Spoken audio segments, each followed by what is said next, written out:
All right, so on the test this Friday for Unit 5, you're going to see one problem that's kind of like this. We've practiced this a little bit in the past, but this problem is actually very simple. There's very little math involved aside from counting decimal places and moving decimal points. So you don't want to miss this problem. So please pay attention. I'm going to show you two examples today, and hopefully you guys get one free question right on the test this Friday. So the question will say something like this. Use the fact that 584 times 39 equals 22,776.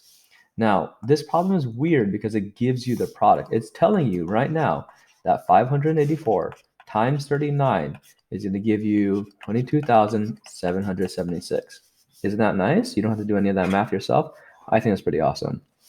The actual question says, enter the exact product of, and here we have 584 thousandths times 3 9/10. The first thing you need to notice is these numbers right here are the exact numbers that we see over here.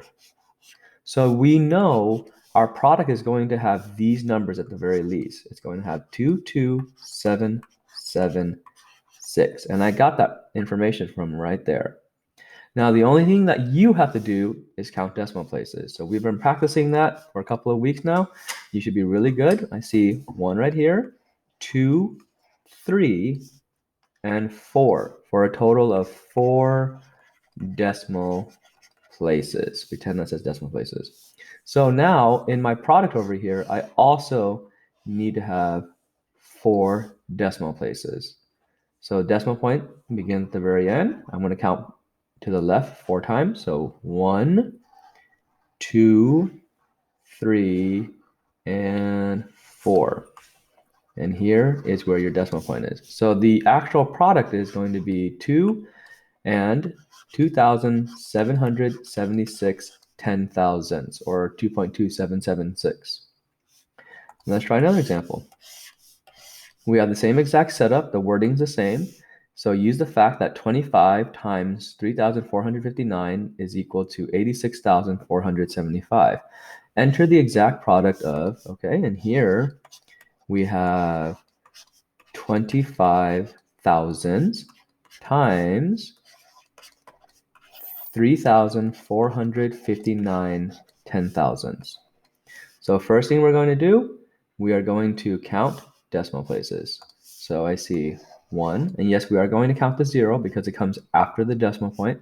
So 1, 2, 3, over here, 5, 6, 7, 8. Did I count that right? No. 1, 2, 3, 4, 5, 6, 7. There we go. 7. So 7 decimal places. So we know the product is going to have these digits: 8, 6, 4, 7, 5. So our decimal point is going to start at the very end, and we're going to count to the left 7 times, 7 numbers. So 1, 2, 3, 4, 5. So you might go, wait a second, I only have 5. I need to go 2 more. Well, you remember, we can always fill in these gaps with our friend 0.